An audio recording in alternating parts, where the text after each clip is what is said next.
menjelaskan tentang materi minat ini. Untuk kelas bisa silakan dipimpin doa.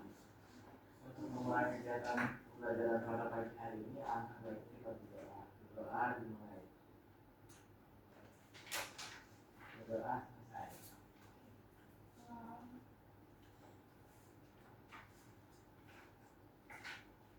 Tujuan pembelajaran di sini peserta didik melakukan kelompok siswa dapat menjelaskan proses pembentukan minyak bumi dengan benar, serta didik mampu menjelaskan pembentukan minyak bumi, mengidentifikasi klasifikasi, menganalisis dampak lingkungan. Peserta didik dapat menyajikan teknik pemisahan minyak bumi. Jadi di sini ada presensi kehadiran siswa. Silakan presensi siapa yang nggak masuk hari ini?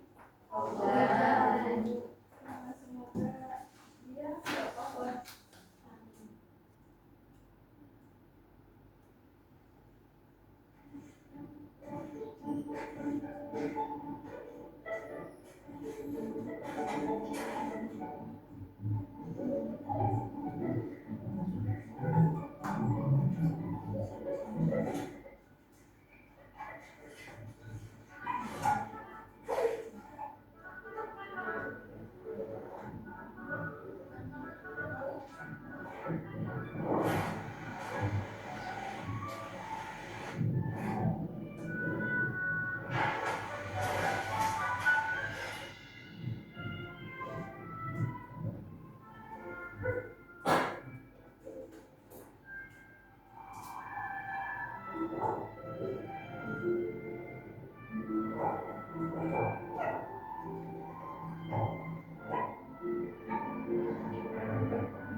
Tujuan motivasi di sini mengembangkan opini dan tujuan spesifik berkembang opini sistem melalui kebiasaan sehari-hari.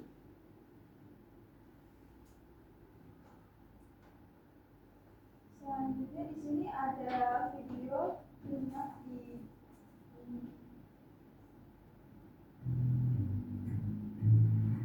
Hingga kini, minyak masih menjadi kebutuhan utama bagi kita untuk digunakan dalam kehidupan sehari-hari. Dan juga hingga kini ia dapat menjadi berkah dan sekaligus menjadi sumber konflik dimanapun ia berada. Tapi akhirnya di dunia ini yang kita gunakan sehari-hari tersebut akan habis. Jikanya, kapan itu akan terjadi? Seorang analis mengatakan bahwa kita telah melewati puncak produksi minyak di dunia pada tahun 2008 lalu. Diperkirakan produksi minyak di dunia akan terus menurun setelah tahun 2008 tersebut dan hanya akan mampu memenuhi kebutuhan kita untuk 40 hingga 50 tahun ke depan saja. Prediksi ini juga sudah memperhitungkan kemampuan produksi negara-negara dengan cadangan yang besar seperti Arab Saudi, Irak, Uni Emirat Arab, Kuwait, dan Iran. Analisis lain mengatakan kalau produksi minyak di dunia tidak akan pernah habis dalam puluhan hingga ratusan tahun ke depan. Itu diprediksikan karena teknik penggunaan kita yang akan semakin bisa mencapai tempat yang jauh di dalam dari teknologi penggunaan kita sekarang. Ini juga didukung oleh pandangan ekonomi yang mengatakan bahwa saat produksi minyak kita semakin terbatas, kita akan mencari teknologi menghemat minyak sehingga stok minyak kita pun akan terus tetap ada. Tetapi terlepas dari itu semua, keperluan jaringan minyak dengan energi lain yang lebih bersih dan dapat diperbarui merupakan sesuatu yang mendesak bagi kita. Ini berawal dari keinginan kita untuk mengurangi pencemaran lingkungan hingga ketergantungan kita pada negara lain. Tapi ini jelas tidak patut ya, karena semua aspek kehidupan kita telah menggunakan minyak sebagai sumber energinya, dan tentunya akan sangat sulit untuk menggantikannya dengan energi lain dalam waktu yang singkat. Ya, sekarang kita tahu bahwa kita pun harus menghemat minyak kita sekarang dan mengganti energi lainnya Tetapi mungkin sebentar ini kita bisa mencoba untuk suatu daerah kita yang terus bisa lebih tanpa menggunakan minyak dan seperti biasa. Terima kasih. Hi, thanks for stopping by our video. Don't forget to comment, like, and subscribe. Dari video ini ada yang bisa menjelaskan ini tentang apa?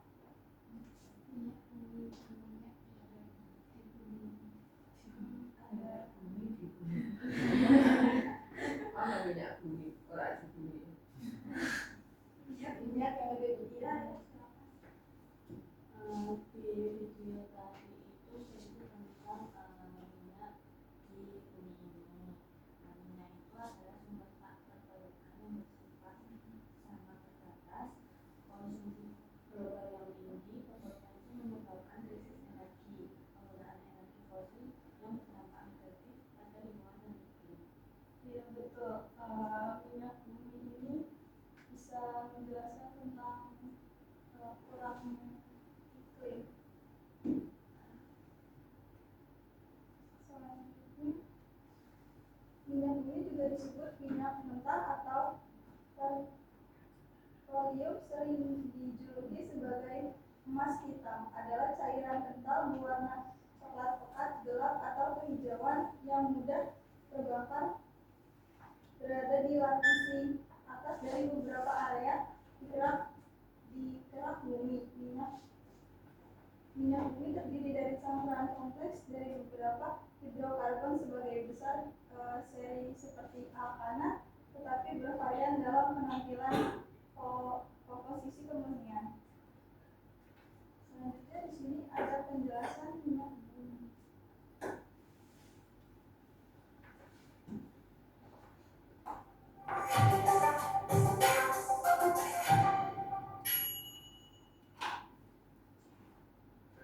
Assalamualaikum warahmatullahi wabarakatuh. Ketemu lagi bersama Ibu Fiat. Apa kabar semuanya? Insya Allah sehat ya. Pada video kali ini kita akan membahas materi tentang minyak bumi yang meliputi proses pembentukan destilasi kerutan dan kegunaan serta bensin. Minyak bumi merupakan komoditas hasil tambang yang sangat penting peranannya dalam kehidupan manusia, terutama sebagai sumber energi. Bahan bakar mulai dari bensin, solar, hingga minyak dari material lain seperti lilin maupun asfalt, serta berbagai reagen kimia yang diperlukan untuk membuat plastik, deterjen, obat-obatan, dan lainnya dihasilkan dari minyak bumi. Komponen pengusun dari minyak bumi ini terdiri atas 90 sampai 97% senyawa hidrokarbon, terutama senyawa alkana, sisanya psikoalkana, alkena maupun hidrokarbon aromatis atau benzena, dengan sedikit mengandung oksigen, belerang, dan nitrogen. Untuk memperoleh minyak bumi, perlu dilakukan proses pengukuran minyak dengan kedalaman 3 sampai 4 km di bawah permukaan. Minyak bumi yang ditemukan biasanya akan bercampur dengan gas alam. Minyak bumi yang telah dipisahkan dari gas alam berbentuk cairan mentah dan berbau yang disebut dengan minyak mentah atau oil. Minyak mentah ini belum bisa didapatkan secara langsung. Oleh karena itu, perlu dilakukan pemurnian atau reforming dari minyak mentah menjadi hasil olahan yang siap digunakan dengan destilasi bertingkat. Destilasi bertingkat adalah pemisahan komponen mentah atau klasifikasi berdasarkan perbedaan titik pH. Minyak bumi yang diambil dari suhu campuran berupa minyak mentah dimasukkan ke dalam suatu tungku dan dipanaskan pada suhu yang sangat tinggi, lebih dari 500 derajat Celcius. Kemudian, minyak tersebut berubah dari fase cair menjadi fase gas dan dialirkan dalam tower destilasi dengan suhu yang berbeda-beda. Yang paling bawah suhu paling tinggi dan yang paling atas suhu yang sangat rendah. Pemanasan ini bertujuan untuk memisahkan klasifikasi minyak bumi berdasarkan titik dan bentuknya.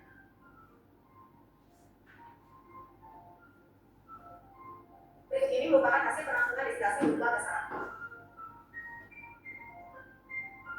Gas alam ini merupakan fraksi yang paling ringan, sehingga pada suhu aman berbentuk gas. Titik-titik kurang dari 20 derajat Celcius, jumlah atom karbon 1 sampai 4, dan mempunyai kegunaan sebagai bahan bakar kompon gas atau LPG. Selanjutnya, hasil destilasi berupa nafta.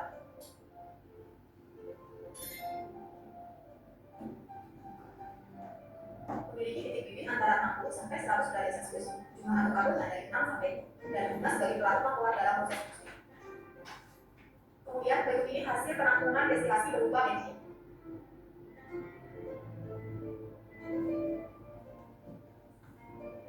Bensin memiliki titik bibit 40 sampai 200 derajat Celcius, jumlah atom karbonnya 5 sampai 10 dan digunakan sebagai bahan bakar kendaraan.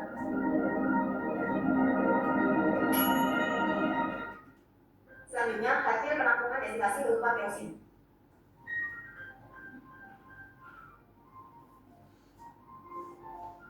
Memiliki titik bibit 175 sampai 325 derajat Celcius, jumlah atom karbonnya 12 sampai 18 dan berguna untuk bahan bakar kompor minyak tanah serta bahan bakar pesawat jet untuk masuk. Berikut ini merupakan hasil penampungan destilasi berupa solar.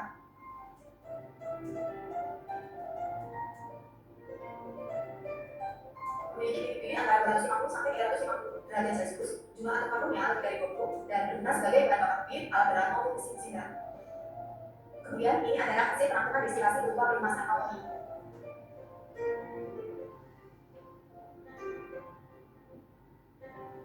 Memiliki titik pilih lebih dari 350 derajat Celcius. Jumlah atom karbonnya lebih dari 20 dan berguna sebagai minyak pelumas mencegah keapian. Selanjutnya, berikut ini adalah hasil penampungan destilasi berupa parafin.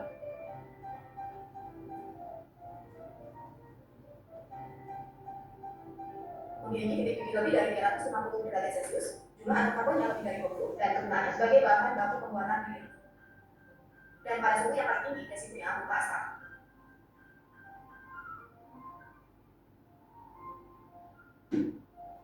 Memiliki titik pilih lebih dari 350 derajat Celcius. Jumlah atom karbonnya lebih dari 30 dan kegunaannya untuk pengasparan.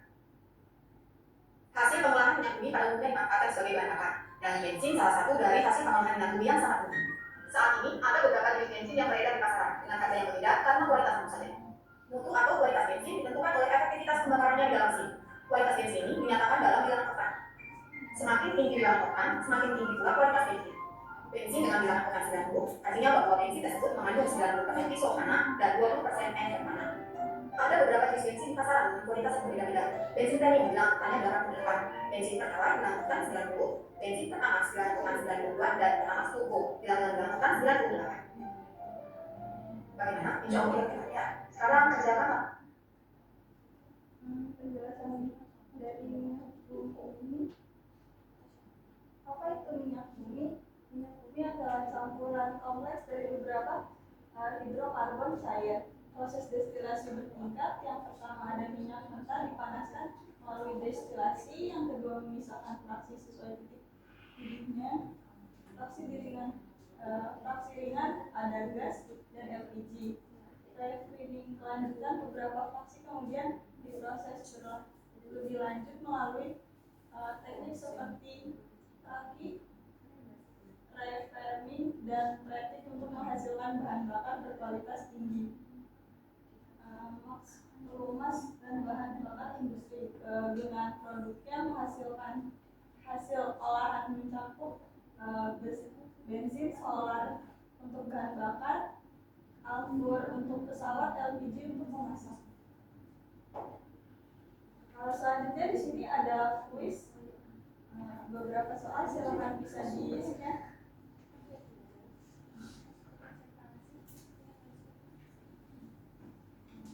Sudah? Bagaimana hasilnya? Bagus. Minyak bumi hanya berisi minyak mentah saja, tetapi dalam penggunaan sehari-hari ternyata digunakan dalam bentuk hidrokarbon padat, cair, dan gas lainnya.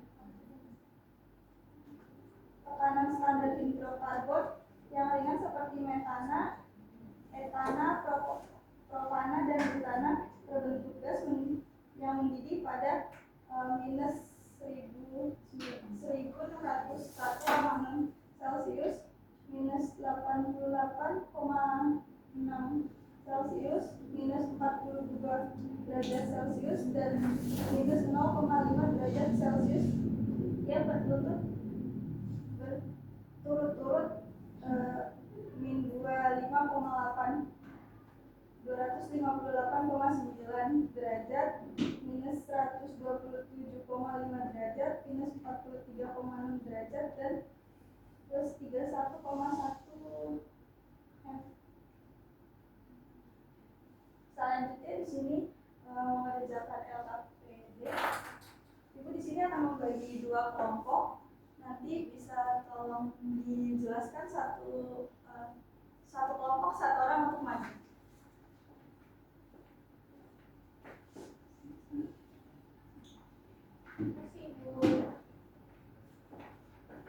Kasih waktu 5 menit.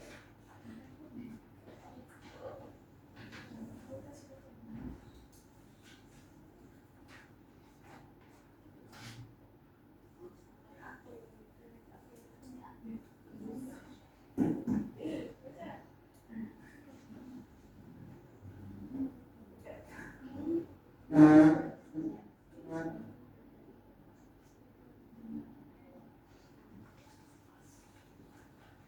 mau nanya. Terima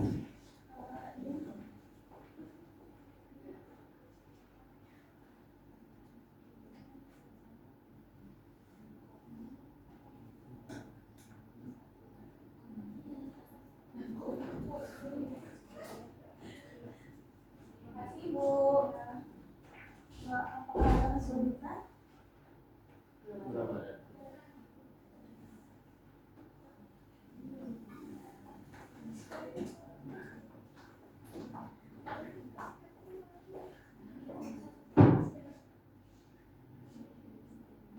Apakah mengerjakan yang sudah selesai?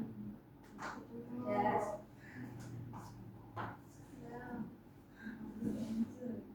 Sudah Ibu, sudah. Kelompok 2 apakah sudah selesai? Sudah. Kalau sudah selesai, silakan bisa menjelaskan satu orang perwakilan kelompok untuk maju. Kalau nggak di situ nggak apa-apa, dia pergi aja. Saya perwakilan dari kelompok 1 ingin memaparkan diskusi kelompok kita.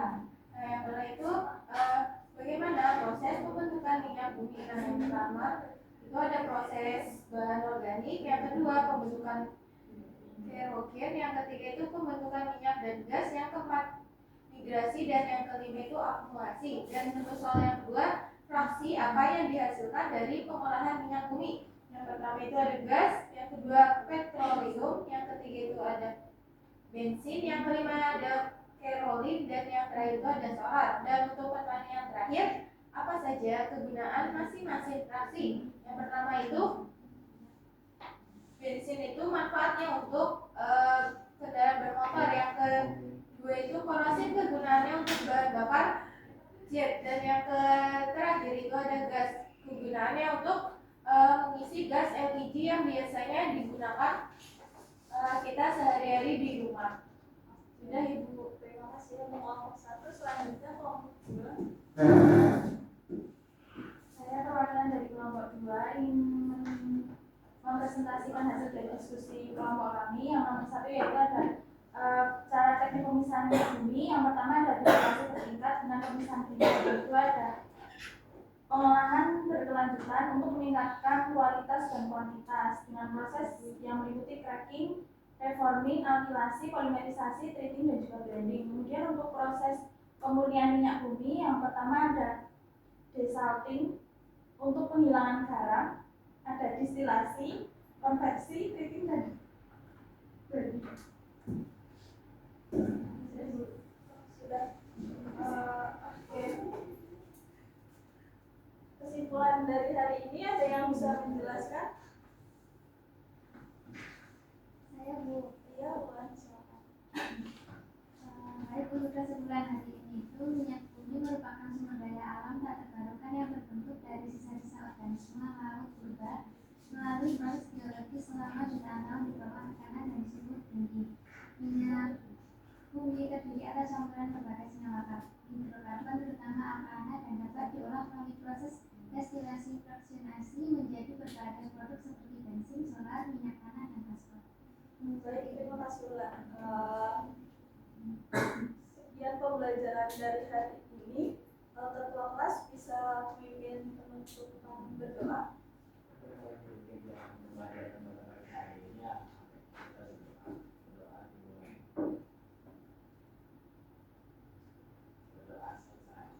Baik, terima kasih dari Ibu.